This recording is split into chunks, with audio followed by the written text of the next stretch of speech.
a button down. Got me a button down. Got me a button down. I am heavy.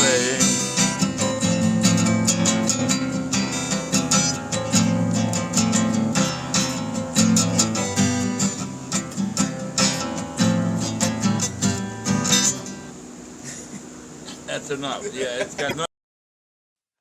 All right. We are live. This is El Jefe Presents. Shit, I ain't done this in a while. El Jefe Presents podcast. Still doing pilots. Working on it. Shit, we're this is 1.13. This is lucky 13 right here. 13, baby. This is Mike Rufus Jones, y'all. Sandoval. Hell yeah. Drummer for Heathens Blood. Also drummer for Shibito's Verses. Orale, man. From McAllen, my brothers in the South. Hell RGV. Yeah. That's right, man. So, hey, cheers to all y'all out there in the internet worlds. Thank you for tuning in. It's wonderful. It really is. It really is. It really is. That we can come to y'all like this. Mm-hmm. So, and not come on. like I've said before, like I really only have one thing. Damn, I might turn that up. I think let me see. I don't know. Maybe I'm screwing it up. Who knows? Anyway, only have like really one thing that I really like to do, that I will do every single time, is at 3 minutes and 33 seconds, we're going to do a shot for Dimebag. And, so yeah, we're 2 minutes and 7 seconds in. Let me just check the audio, make sure everything. In his name. Sounds great. Do it in his name as a way of respect to some musician that has laid down the fucking concrete rules and the I guess aspects and outlooks of other musicians of us like us, right? I agree. No, he definitely laid the blueprint to I feel on how to do it. You know, put 1,000% of yourself into the music and just have a good time, man. That's right. Yeah, that's it. That's all it is, man. I mean, music is it's an art.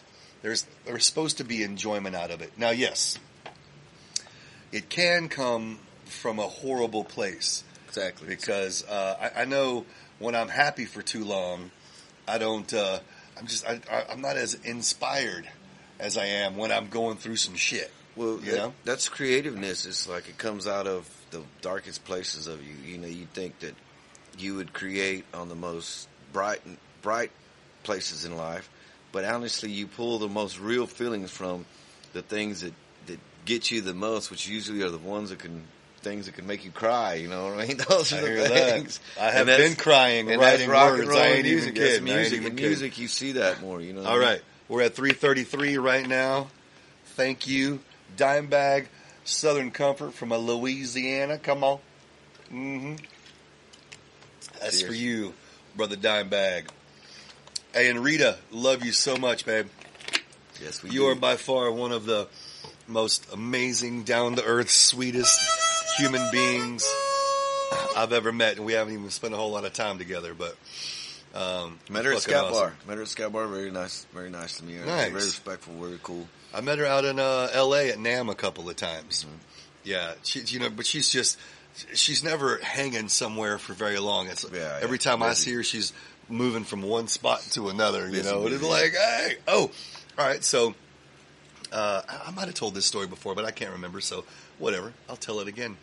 So it was Mayhem Fest a handful of years ago, and she's running the Dime booth, and so I'm waiting in line, and patiently, all good. There's like 4 or 5 people in front of me, no big deal, and I go up and I get to talking to her and about how like it really fucking pisses me off that people put on Dimebag shows, but yet they don't put that money into any of his oh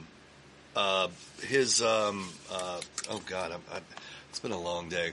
Any of his organizations, yes, nonprofit that he right. And anyway, we talked about that for a bit, and it was so cool because it was as if there weren't 20 people behind me waiting to talk to her. Like she was just in the moment with me, you know, and then so we got done talking about that, and I said, you know what, I was like, can I get that poster over there? It's Dime. It's up there. I don't think you can see it, but where he's side stage and he's you know leaning over, and he's pouring out all these shots for the band, and I was like, and if you could sign it, you know, Rita, that would be amazing. And of course she signed it or whatever, and we hugged it out, and then I went to go watch Slayer, right? So I don't know, I'm watching Slayer, I'm thinking, I just want to look at this poster again. So I look at the poster. Fuck, she spelled my name wrong. She put 2 F's in Jefe, and I was like, fuck. It's Jefe. Yeah. Thanks, Kino. Anyway, so I'm watching Slayer, and I'm literally like I'm creeping, and I'm like, and it's the last note, and I'm a haul ass, right? So you know I'm walking like one of those silly old people in the neighborhoods, you know. I'm getting down there to where she's at, and I mean I probably get 50 foot from her. And she's like, God damn it! I spelled your name wrong, didn't I? I was like, yes, ma'am. And she's like, I don't like, hey, Charlie, give me the Sharpie. And she makes the 2 F's into 1 F. And then she writes, in addition to that, she's like, it's 1 F, fucker. That's cool, man. Yeah, man. Yeah, dude. She's just fantastic. She's, I could totally see, you know, how her and Dime were such a great fucking couple. You know what I mean? Exactly. It's good that they keep carrying it on, that, you know, supporting all this music and the people and the other bands around it, and still making appearances is a lot for them, you know, as far as fucking, you know, trying to make life and trying to earn a living, you know. So absolutely. For them to do that, it's a big help as far as inspiring somebody like you to go, man, I want to be part of this. You know what I mean? Fucking A. Abso-fucking-lutely. That's it. I mean, I remember the first time. So I'm always one of these late guys. Like I don't catch on to music that's been happening until it's already kind of over. I don't know why. Whatever. I'm late to everything. It's called Machulka time. It's a real thing. Me and my family, we are late to everything. Everything.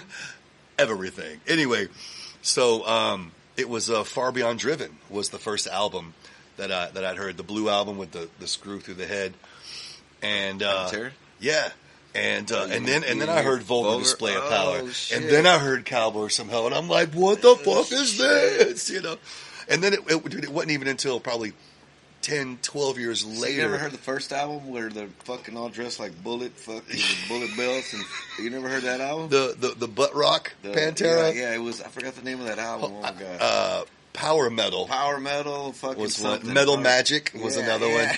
Yeah, I think Metal Magic has the one track, which is the only one that I remember in this one little part. It's Ride My Rocket. Yeah. Like, oh my god, it's so awful. Cowboys from Hell.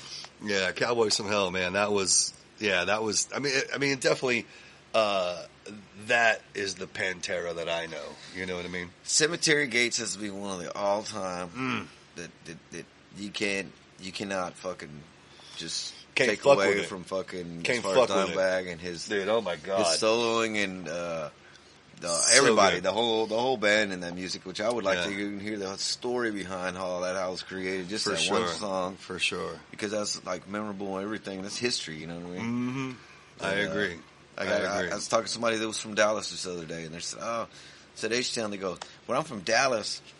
And I said, well, you know, the best thing that ever came out of Dallas. And they're like, what? I go, Pantera. And there's fucking A. Hell yeah. Not just I-10. Yeah. North of I-10. If you're north of I-10, you're a Yankee. Nah, 59 north. I'm joking. Easy. Calmate, Dallas, Fort Worth. Dude, so, it was a YouTube little thing that I saw, which I don't watch TV. I haven't watched TV in like 15 years, but so this thing came on YouTube, and it was a broadcast from Dallas.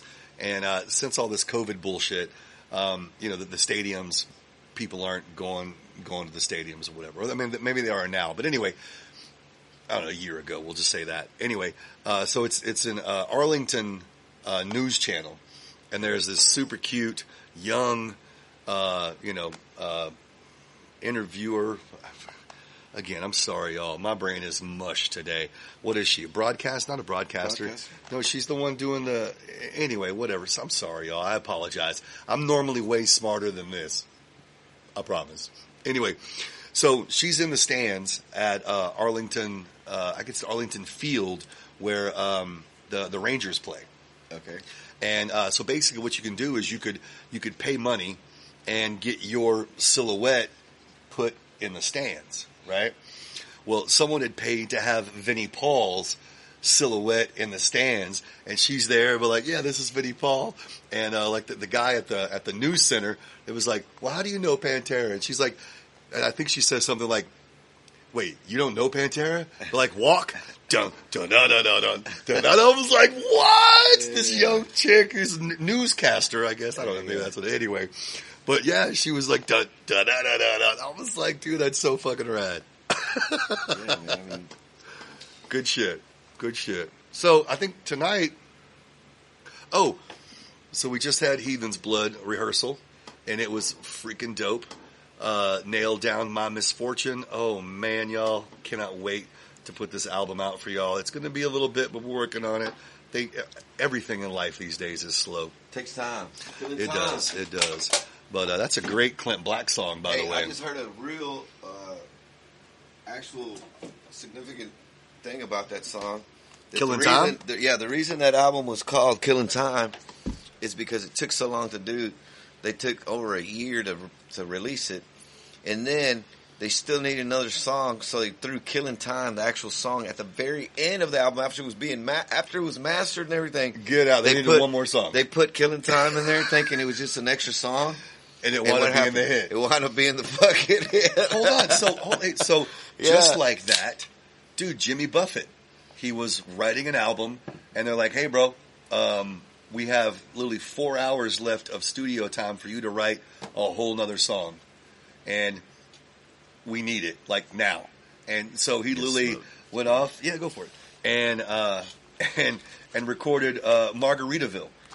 He wrote it. And we're in. And we recorded it, and that wound up being his signature song for the entire duration of his career, his lifetime, forever. Still to this day, it's fucking crazy. It was the whole thing about that Killing Time that the interview. You know, he was talking about how they wanted him to, after the Killing Time, to recreate another Killing Time album, and they was like, we can't. You know what I mean? We want to move on. And they did move on. Yeah. But the thing was, that was the last song after the album was already mastered. And with being mastered, they put in Killing Time, the song. Right on. And that's one of the songs that you... That's one of the songs, you know what I'm saying, for Clint freaking Black. Hell yeah. So you never know which way it's going to go. Right, absolutely. Touche. So tonight's going to be the first time that El Jefe Presents is going to have an acoustic song being recorded live for your pleasure. Actually, first, we're going to do some questions. I don't know if we'll get to the... Okay. Yeah. Whatever you want to do. Whatever you want to do. Hey, sky's the limit, bro. Let's do it. We're getting into some questions. It's basically around music, why we're doing it, what have we done with it, and just because most people that are watching might ask, well, what the hell are y'all doing? Why are y'all even doing it? Touché. And that's where I want to get at with any musician or anybody that plays music is what inspired you? Why are you doing it? Because everybody has music in them. Everybody loves to play the radio, but some people like to play instruments and want to be on the radio and then want to fucking express themselves even beyond that and just only do music for life. What is the difference in the person? Right on. I like it. All right. Well, all right. So with our questions. So, and again, this is a first where we have actually written down questions previous to the show getting going down. This is, you're asking me these questions? Yeah, I got 4 questions. Okay. Questions, all right. Well, you know what? Hey, will you go first? Ask me the first question. Okay, the first question is, how and why do you sacrifice your life for music? All right. Well, before I got doing music, me and my friends, we would literally go out every night. So like I would get off work, I would pick up my brother Danny, we'd go to Fridays, I would get a Fridays Club on white toast, some jalapeno poppers, 2 shots of Patron and 2 Heinekens. And that's how I started every single night, 6-7 days a week. Well, my brother Chris High, Dr. High, that's how he likes to be called. He was playing with these kids. We were probably 20, maybe 19, 20 at the time. Anyway, and so he's playing with these kids, and I literally, like, we were just having a drunk conversation. I was like, you know what, I want to be in the band, like, and I was literally like talking out loud, like, I don't fucking play an instrument. And I literally went to him, I was like, can I sing? And I was in choir my senior year in high school because that was my homeroom teacher, and she got on my ass at least 4 or 5 times a year. Like, when are you going to join choir? When are you going to join choir? I'm like, well, when I have extra credits to do it on my senior year, but like, get off my ass. Anyway, so he's like, I know you can carry a tune. I'm like, come on. So went out to these dudes' houses, and I don't know, like Seabrook, I think is where it was. Yeah. And they had one of those shipping containers that, like, on the back of an 18-wheeler. And I literally couldn't stand up all the way. Like, I literally had to be like this in there. I couldn't stand up. It was that tight. And I didn't know what the fuck I was doing. It was distorted guitars. It was loud. And so I just started screaming. And again, I didn't know what the fuck I was doing. I think we did... Screaming from the bottom of your lungs. Yeah, absolutely. From my cojones, yo. And anyway, so after 2 or 3 practices... They were like, we kind of want to go in a different direction. And so, luckily, Chris had I keep saying it's a Home Depot credit card, but I think it might have been a Discover. But anyway, so he literally built a shed in his parents' backyard. And I helped a little bit. Minimally, I helped build it. But, like, the walls were, like, that thick. And, we had an AC unit in there. I mean, it was super dope. Anyway, we called it the chicken coop. And so I literally transformed my life from going to the bars 6-7 nights a week to being up in that chicken coop 5-6 fucking nights a week, and that's literally, it just changed for me. Took and I was like, this is what I want to do, and you sacrificed my social life to do this, and honestly, unfortunately, I am divorced because of music. That sucks. The worst part for me was, and of course I love my wife. And goddamn, we're going real deep. The day that she told me that she didn't love me anymore, I didn't eat for like 6 fucking days, and I would literally drive to work in the mornings, and I had to pull over a couple of times because I'd be dry heaving. It was awful. But the worst pain for me was that I didn't get to sleep under the same roof with my kids anymore. That was the part that the thing, is hit me the most. Ties with your family and your social, or your, well, because I thought I could do both. I thought I could do music, and I thought I could also have a life, and like a normal life, and obviously that was not the case. But that created Jefe, right? It did. It did, because without that, you wouldn't be who you are and labeled as who you are without sacrificing all that time into what you did, right? Yeah. And of course, I'm incommunicado with my kids all the fucking time. I'm in their lives. I talk about them all the time. I talk to them all the time. I just saw them this last weekend, Easter weekend. Went to my dad's, had a good fucking time. Went to church, and I didn't burst into flames. That was pretty sweet. Didn't burn the church down either. Yeah, it was good, man. Dude. So it's Robertson County Cowboy Church is where we went. And at the very end of the thing, the guy's like, all right, the pastor says, all right, let all the kids get over here, and they're going to walk them out or whatever, and pick up the eggs, whatever. And he's like, yeah, there'll be a like the Easter Bunny's going to fly over, and he's like, oh, not really fly, but he's going to be in a helicopter. And I was like whatever. And so we're outside hanging out, and all of a sudden, freaking helicopter. And dude, and the Easter Bunny is flying the helicopter. I was like, okay, that's pretty fucking cool. I'm just saying. That's pretty fucking cool. Anyway, but yeah, so I don't know. just bounce that question to you, man. How have I sacrificed?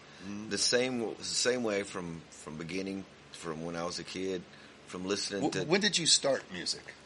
When I was about 12. Okay, because I was like 19, 20, so right on. I was around 12, 13 years old. I'd moved from LaGrange, which in LaGrange, we would get 93Q or fucking sometimes Z-Rock back then. Okay. Would come over in ways where I could listen to it on a little jam box, dual cassette. There you go. And I would record songs, you know what I mean? All that just to be able to listen to y'all them. youngsters have no idea And the struggle. I was probably like 8, 9 years old, okay? I was probably about 10, I'm gonna check the video, make sure old. it's working. Keep talking, I'm listening. So here I am, trying to record these songs because that's what I wanted to hear. You know what I mean? It's like at 8, 9 years old. I don't know any 9-year-old kids who would be like, dude, I wanted to record Metallica. Fucking, I heard Master of Puppets for some reason on this fucking Z-Rock. I want to record it. You know what I mean? Yeah, right on. So then we moved to Houston, or moved over here to this side of town or this area, and then that's where I got more into music. And my brother was friends with somebody. He played drums. His brother's played an guitar. amazing artist too, by the way, man. And I was in junior high. I was like in 5th, 6th grade, and he introduced me to his friend. And his friend's like, "Dude, you want to play drums?" Taught me the fucking 1, 2, 3, 4. I mean the basics. And I was already on sticks, like pencils and fucking breaking them. Thinking, all right, just from listening to fucking Rebel Yell by fucking Billy Idol. That was the thing. I was like, yeah, Rebel. You know what I mean? Hell yeah. And just all them songs plus I was into like Misfits. I was into old punk and stuff like that. Right on. And so from there, I got on the drums, learned basic 4-beat, basically so he could play fucking Crazy Train while I'm fucking playing, you know what I mean? Nice. And the sad thing was he died, he got hit by a train and died like maybe 2-3 months after he taught me all that. Damn. And so I went from like a little while where I didn't have nobody but I just kept on teaching myself. Right. And for some reason, I just stuck with drums and music.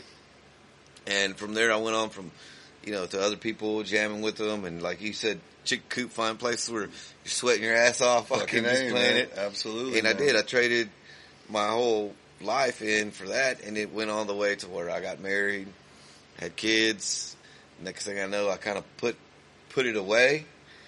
But it came back after 10 years of doing life and everything, fucking working, buying a house, having kids and all that. Yeah, and doing raising the a family. life thing. Yeah. And when I got divorced, it went back into music, and I had somebody kick me up and go, "Hey man, you play drums?" And I was still like, "Nah, I started strumming guitar." Like, "No, you play drums."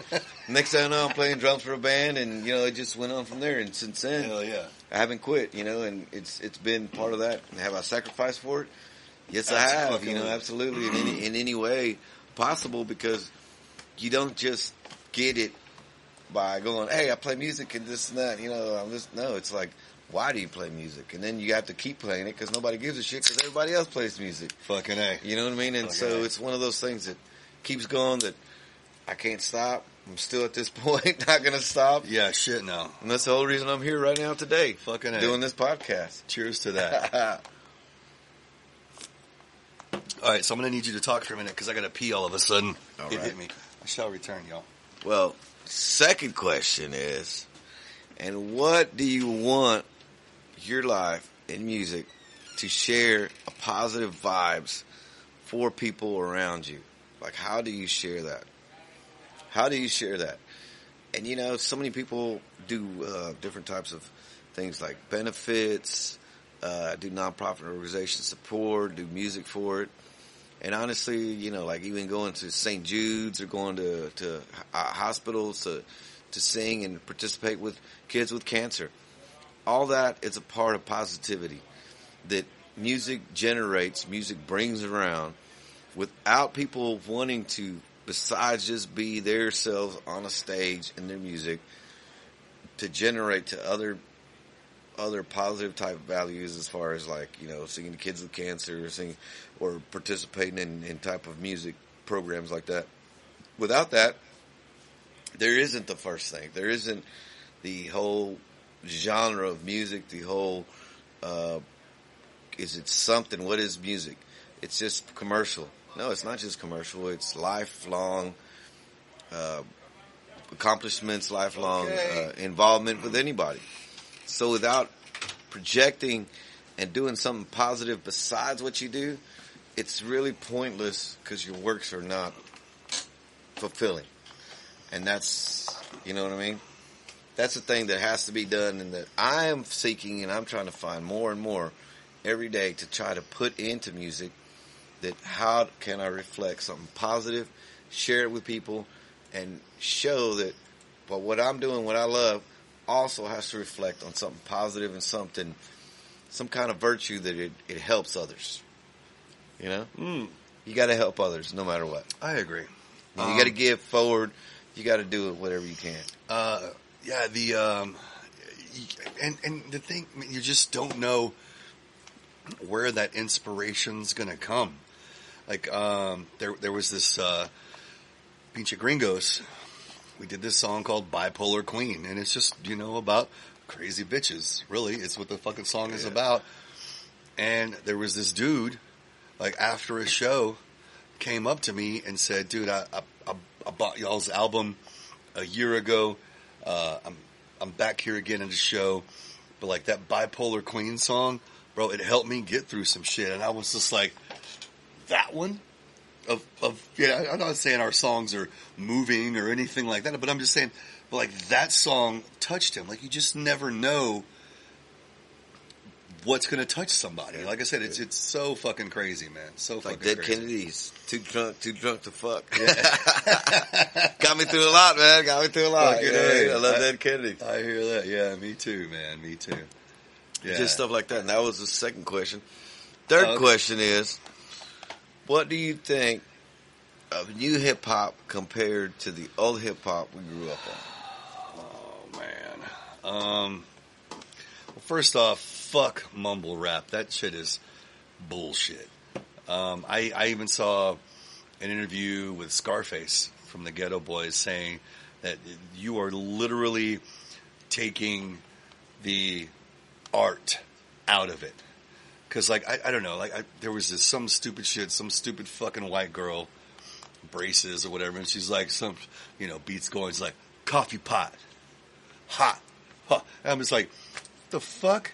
Fucking tell me a goddamn story, Yeah. Scarface, that motherfucker, man, is he a storytelling son of a bitch? Him, Bun B, and Tupac. Those are my three top fucking that's hip-hop funny artists. you say that about tell me a story. That's a big thing. I was watching Benny Hill last night. I'm listening to that. I'm gonna just check the video, make sure it's working. Carry on. And just watching from him, just as far as like being able to tell a story while he's singing a song, or there's a piano playing in the background, and it basically, it describes his feelings in the way he's projecting and he's telling the story. Mm-hmm. It's just so many ways of entertainment as far as, besides being a musician, as far as being theatrical, you can tell a story with music behind you on the way you express it. Sure. And to me, that's how I see rap is it goes back to blues, to where the story is more predominant over the music, but the music expresses what the story accentuates is. it. Yeah, absolutely. You know what I mean? It's I agree. And so it can keep going. And like mumble rap, I understand some of it's whatever it is, but freestyle to where it keeps going and to where you're expressing yourself off the bat, you're telling a story. That is talent. Wu-Tang Clan can, all of them sons of bitches can paint a fucking picture. Mm-hmm. But like, dude, Wu-Tang is out fucking standing. And that's what I'm saying. So, to me, the comparison though to the old rap, my biggest thing is that there's no against the movement. There's no uprising. There's no, hey, I'm going to speak about something that matters or the things that are happening in life that we should say, hey, this is bullshit. Let's fucking, let's uprise it. Like Ice-T and fucking police brutality. I mean, like, that shit for him is completely coinciding and running into each other. Yeah. But he also brings in other artists, and he's inspirational as far as the way he does. He don't just go, oh, fuck the man. He has other aspects to bring into Absolutely. it. And it's artistic. Have y'all heard the new Body Count album? Because if you haven't, you should. It's called Carnivore, and it is out fucking standing. Ice-T. It will make you bang your motherfucking head. Artists that came from nothing, that had nothing, or that he's actually, even though he's West Coast technically, he's actually from New Jersey. I heard on Rock the Bells radio, LL Cool J's Sirius satellite radio. He's an East Coaster. Yeah, right. but he's West Coast, but he's actually from freaking, I think New Jersey was what Queen Latifah was saying. Yeah. Anyway, Jersey City, but Newark. Yeah. But dude, and then DMX. So like, okay, so let me tell you my old school shit. Like, I know Queen Latifah was in it. Kool Moe Dee, Dougie Fresh, but it was Stop the Violence. Stop the Violence. Like this whole album was all about that, you know, like say y'all get your shit together, let's stop killing each other, you know, kind of thing. Well, it's kind of like, and I love that fucking album, by the way. Stop the Violence. Working and living on the East Coast, like around New York and Jersey area, that's where I talked to a lot of people that like grew up. Like one guy I worked with grew up with Slick Rick. You know what I mean? Awesome. And he was like, man, me and Slick Rick grew up since we were like 4 years old. Grew up next to each other. His mom was friends with his mom and shit like that. Fucking rad, dude. And he'd tell me all these stories when they were kids, you know, and how as he got older, like, they didn't understand him wanting to be a rapper and shit. And they were like, whatever. But then he became Slick Rick.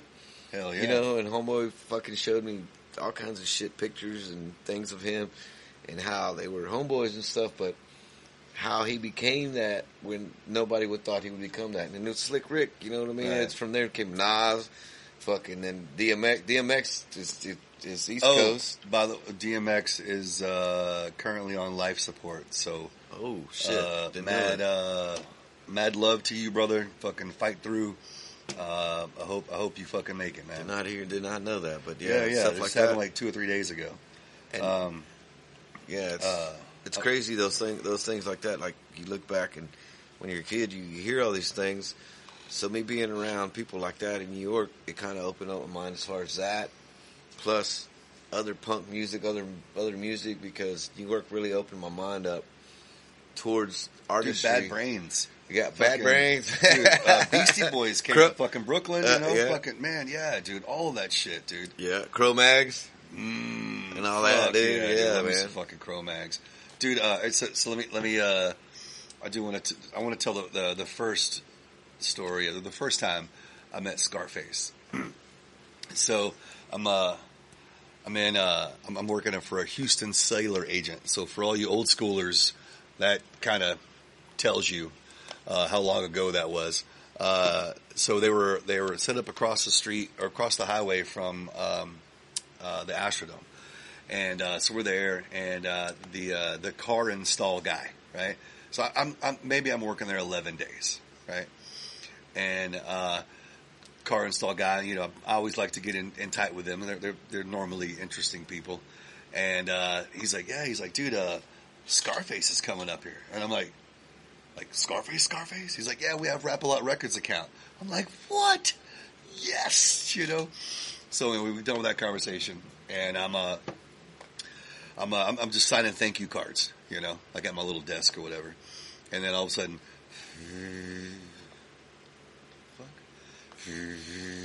like the pictures on the wall are vibrating and shit. Like, what the fuck? And then, like, I mean, they're almost literally falling off the fucking wall. And he rolls in, and he's got so he rolls in his Denali, and he pulls out his son. I mean, his son is Brad Jr. is his son, and he's like he's still kind of wobbly, you know, like he's that young, but he's got you know, those baby stretchy pants, but they're fucking starched down. He's got fucking Jordans on. He's got a white T-shirt and a gold chain, a herringbone gold chain with a little medallion and shit. And it wasn't like a Jerry curl, but it's the loose curls that he had in his hair. Anyway, so they go into the waiting room. There's nobody else in there, and I'm literally, dude, I'm like this, just peeping around the corner, dude, because I'm just a huge fan. And hold on, I gotta do this with two hands. So Scarface is sitting there, and his son's standing there, and he goes, Brad, where's the TV? And Brad kind of wobbly points to the TV. Scarface goes, yay. I was like, what the fuck? Like, I walked away. I was like, what the fuck just happened right now? Like, this is this gangster rapper motherfucker that I idolize. You know what I mean? So I'm like right the fuck back there. And I'm fucking watching it again. And Scarface goes, Brad, where's the light? And he points up with the light, and Scarface goes, yeah. You know, I'm just like, I can't take it. So I go out to my car, eject the CD, and put it in the case, and I walk into the waiting room, and you know, I'm like, hey, Face, and he stands up and he's like, what's up? And I was like, man, it would mean the world to me, man, if you signed my CD. And he's like, bet. And he fucking grabs it, and he goes, damn, where'd you get this? Out the bottom of the box? I was like, hell no, nigga. And I thought to myself, I just said to Scarface. But I just kept going, you know, hell no, nigga, I just pulled out the fucking CD player. And he goes, bet. And he signed it, Cool Ass Aaron. I was like, what? Like, no, dude, we did a handshake hug. I was like, dude, man, thank you so much, brother. Hey, you have made my motherfucking week, man. He's like, dude, hey, thank you for listening. Like, bet, man. Fucking right on, man. But, yeah. Fucking Scar. That was the first time I met him. Then I met him in the hallway here at Tex Music Studios. Oh, we are coming to you live from the center of the universe. Here in Houston, Texas. At Texas Music Studio. Baby. But, yeah, so next door, it was the Suffers. Were, which, if you don't know the Suffers... Suffers. You should check them out on the internet. They're outstanding. Beautiful black girl singer. Oh my gosh. Angelic voice. They actually played, I think it was on one of the last Tonight shows with David Letterman, actually. Yeah, dude. Houston band. That's what the hell? That's fucking crazy. Anyway. So, they were doing, that band, were doing the live music for, all of the hip hop artists at the Houston Free Press Music, Festival that was happening. And, so anyway, like, I don't know, like, I grabbed the mail, which I don't normally do. I don't know why I did it.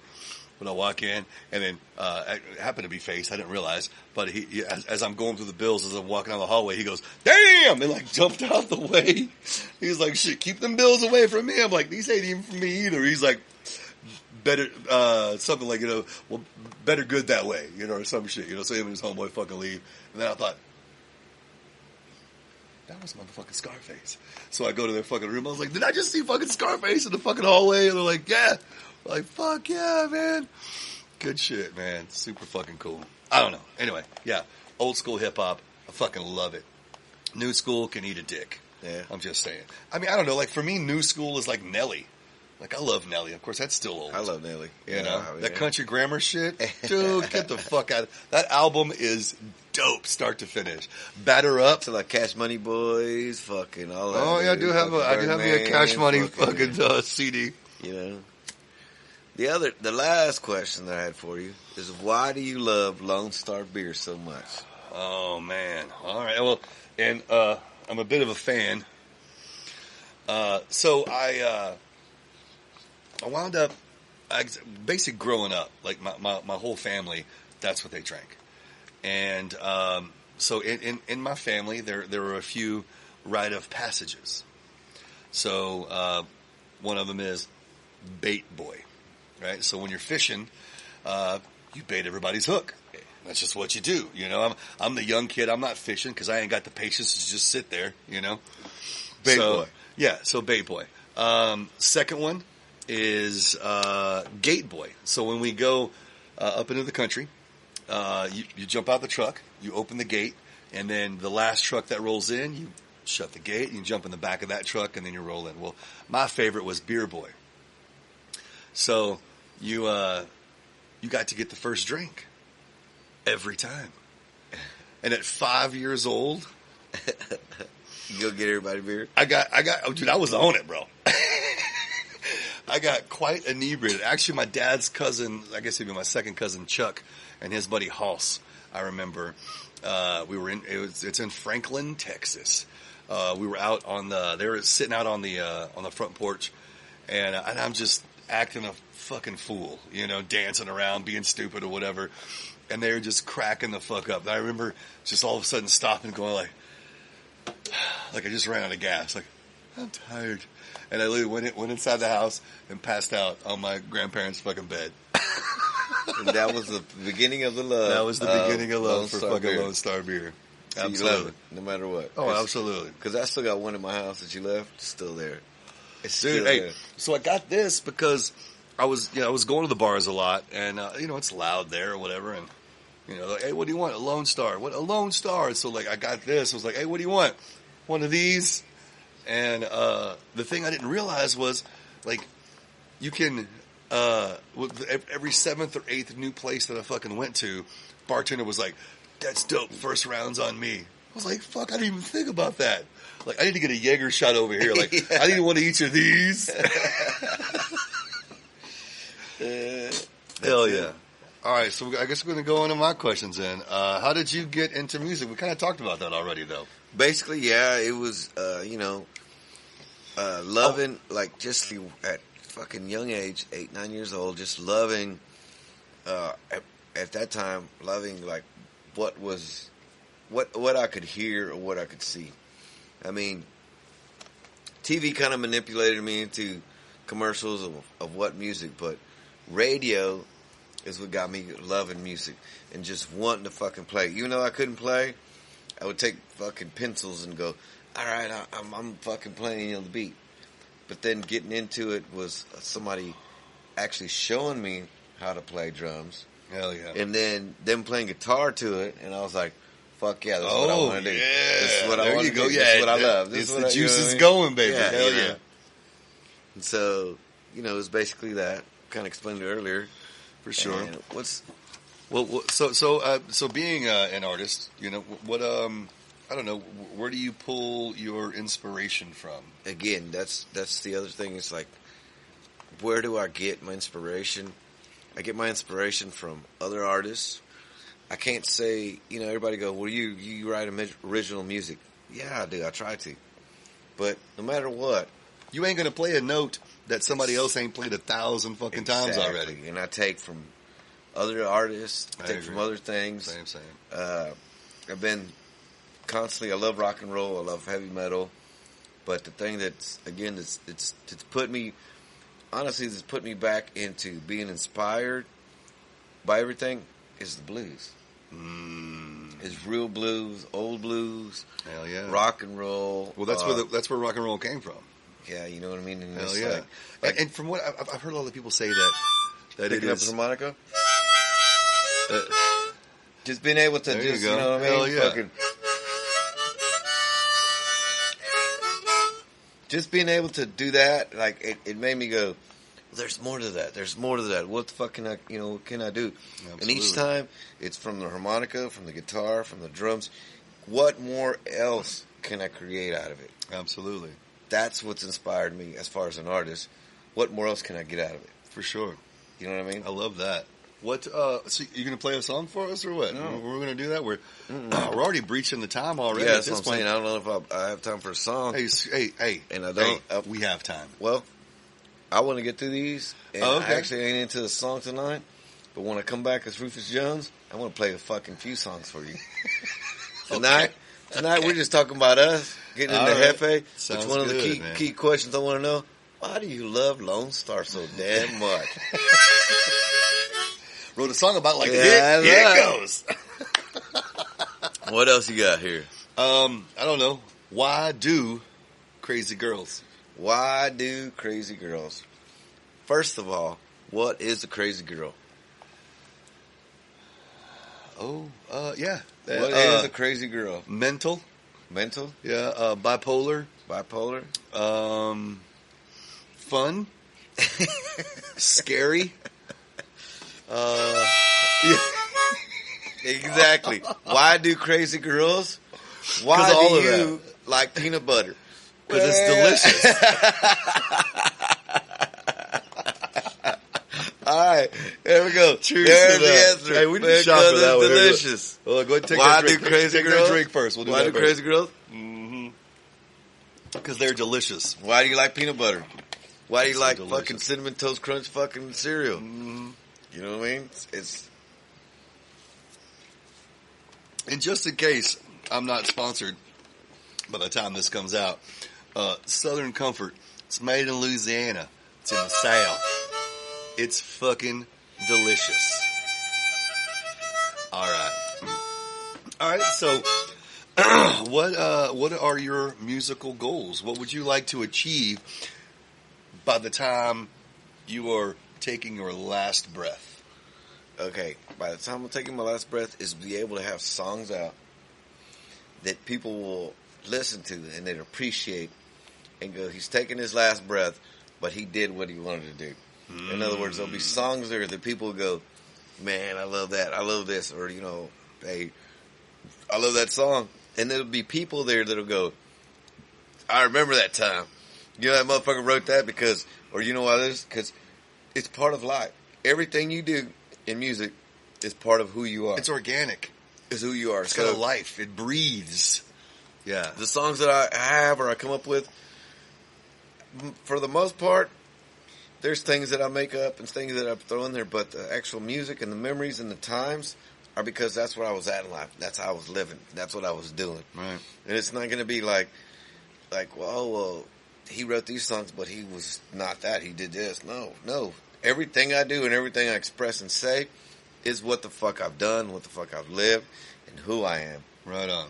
Dude, there was an interview with, I can't remember the guy's name, but it was one of the Goo Goo Dolls, which is just ironic to me how it spoke to me so heavily. But Goo Goo Dolls, basically he's like, that's why they call an album an album.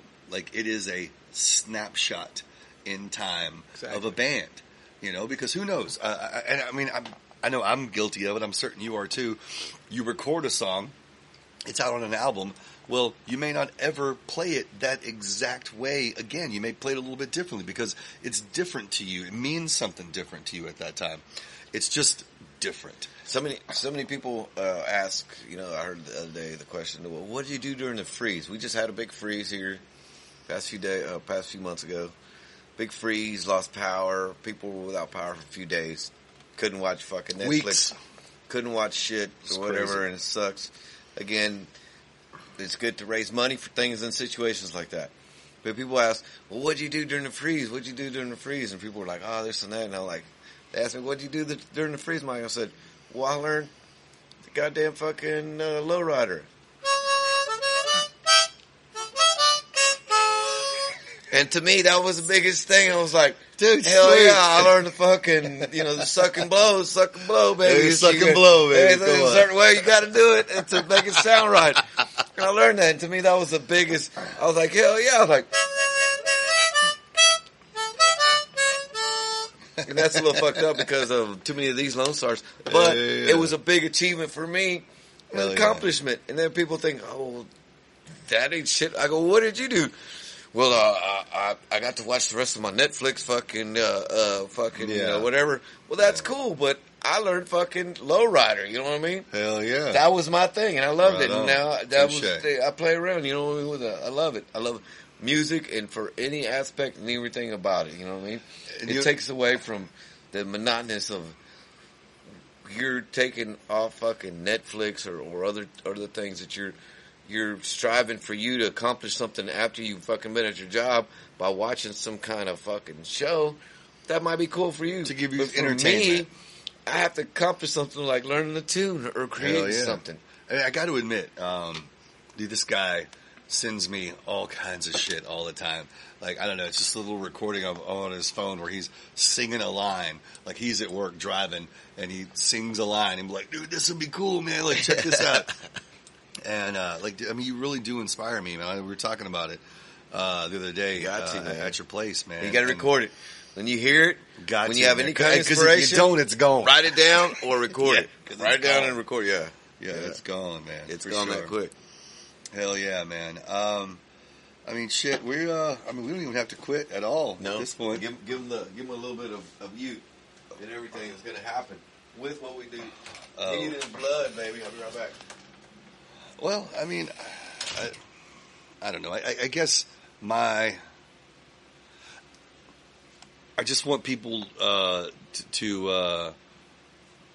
literally just enjoy it, to where the music that I've created, speaks to them in a certain way, and I've had that a few times already with a few songs that I've written and recorded.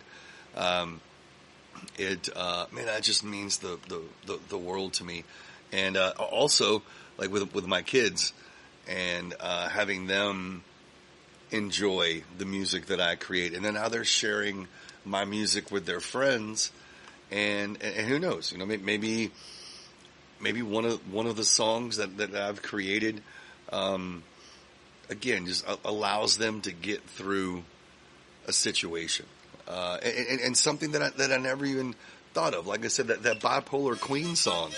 I mean, again, it's just about crazy chicks. And it literally, this dude told me it helped him get through like a tough time in his life. And I'm just like, it just blows my mind. It blows my mind. And I want,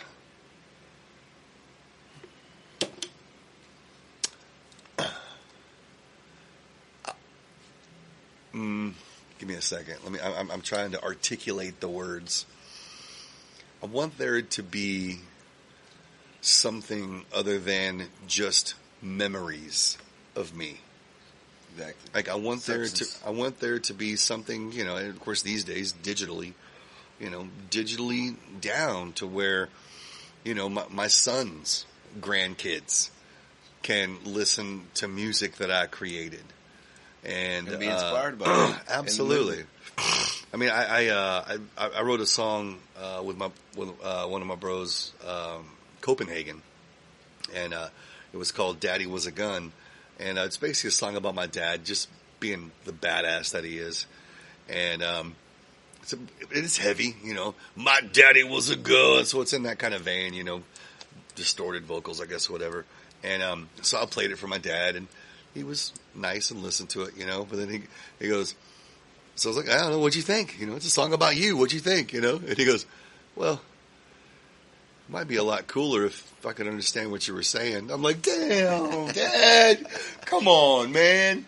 So then, after that, I wound up writing this country song with this band called Sin Camino.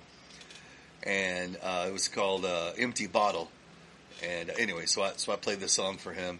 And so I was like, all right, so what'd you think? He goes, yeah, that's pretty cool. I'm like, when's the next one?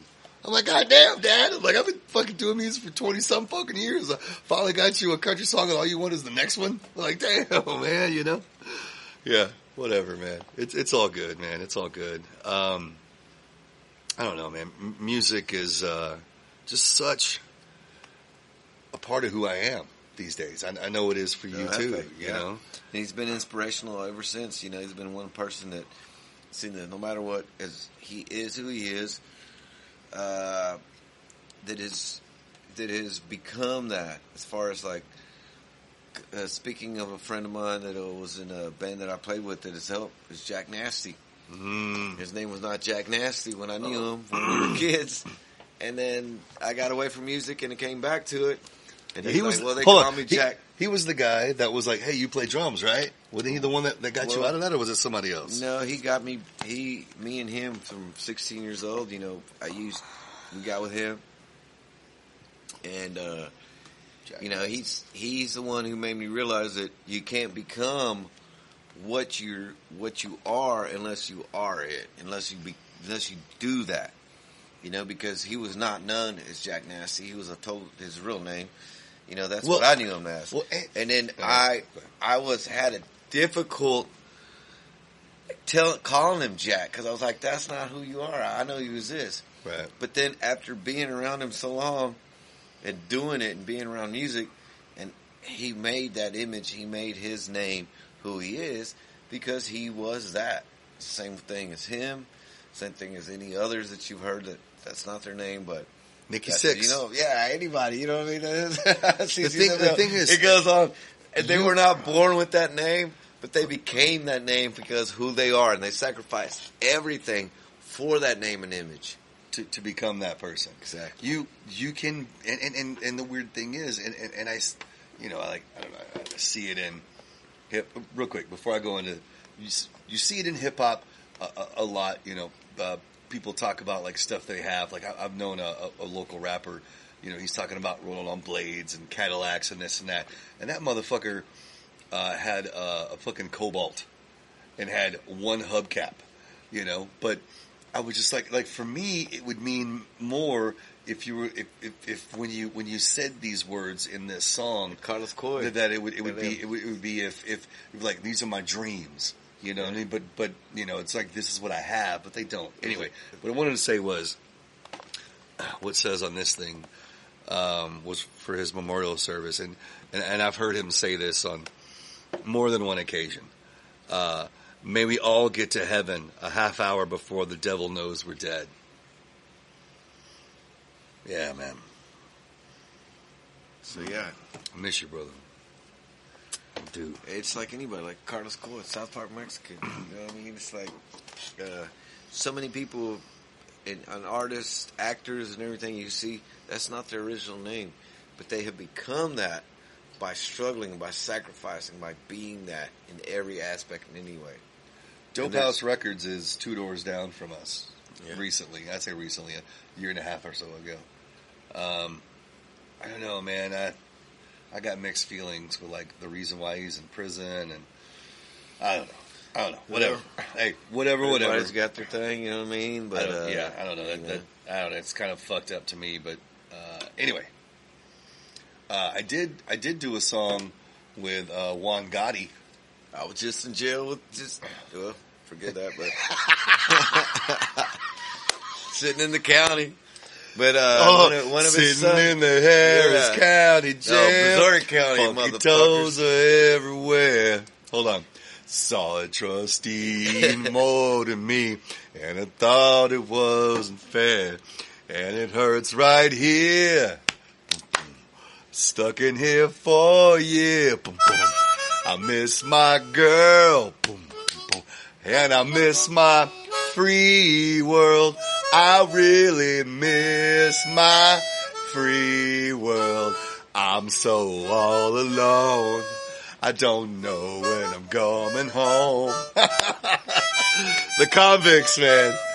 I think they're H-Town too, man. Well, obviously Harris County Jail. They gotta be. Yeah. Anyway, but now, his son was going like, man, Juan Gotti, and I was like, yeah, I go, my friend fucking this son. He goes, man, that's my dad. I was like, he was like, fuck that motherfucker, man. We ain't been close. This and that when we were young. But it was a lot of. It was like he's like the sixth son. I think there's a bunch of them.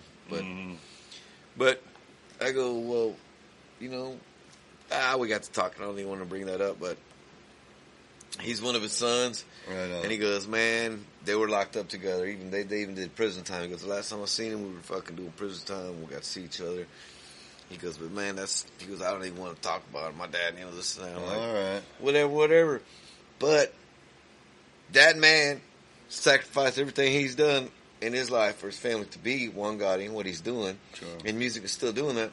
But he has several, families, his kids, you know what I mean? And right on. So the kids can go either yeah, or fuck you know what I mean? But what's he doing? He's still striving. He's still doing his thing. He's still tattooing. Doing his thing. He's tattooing these days. I don't know when the last time he actually did a track, but the track he and I did, though, and I think Ed Sr., Loco Ed from Vatos Locos, I think did the guitar tracks on that. Forgive me if I'm wrong, but the song is called X Games. So look up Juan Gotti, X Games, and all that screaming on that is me, and I believe all the guitar stuff is Loco Ed. He's still doing his thing, you know what I mean? Still sacrificing and doing his thing to be who he is. And that's, right. I mean, you don't get the name Juan Gotti unless you become that, Yeah, I don't know. Touche. You don't get the name Rufus Jones. Unless That's unless you've been through some shit. That's where it is, man. And that's, you know what I mean? That's coming next. Y'all gonna get to see Rufus Jones on here, and we're gonna play some songs for y'all. Oh, and so I have had a few of my old school fucking friends tell me like, dude, what the fuck, Jefe? Like, you can't ask me on your fucking podcast? And I'm like, shit, man, I'm just trying to put all this shit together, man. And we're like, dude, absolutely, man. So Scott Alexander, Rob Alexander, and Sean Martinez, you motherfuckers are next.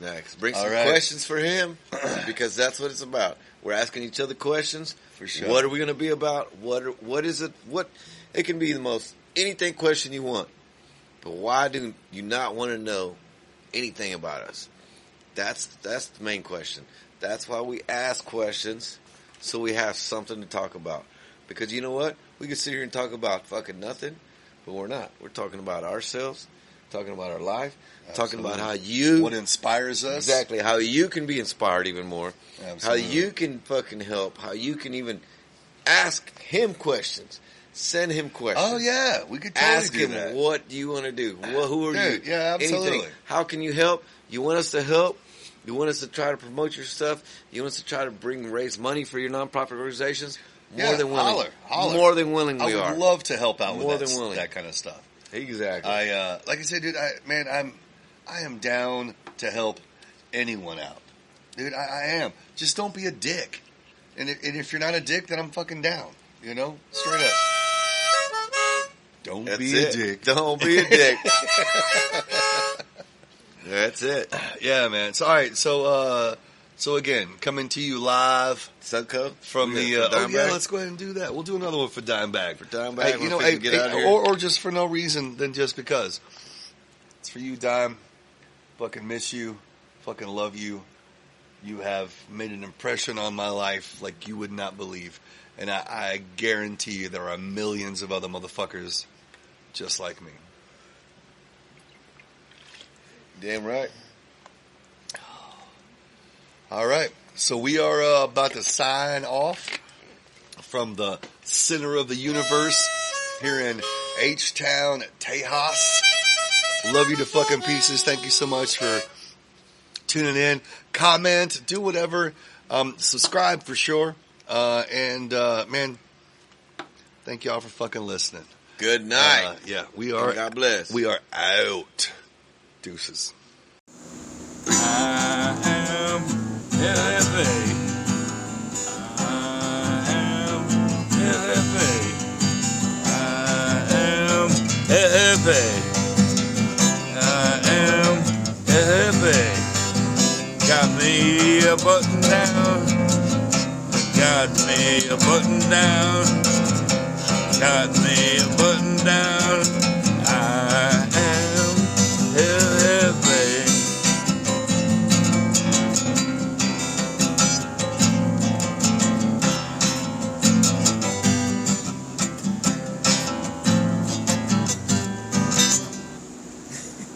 That's enough. Yeah, it's got no.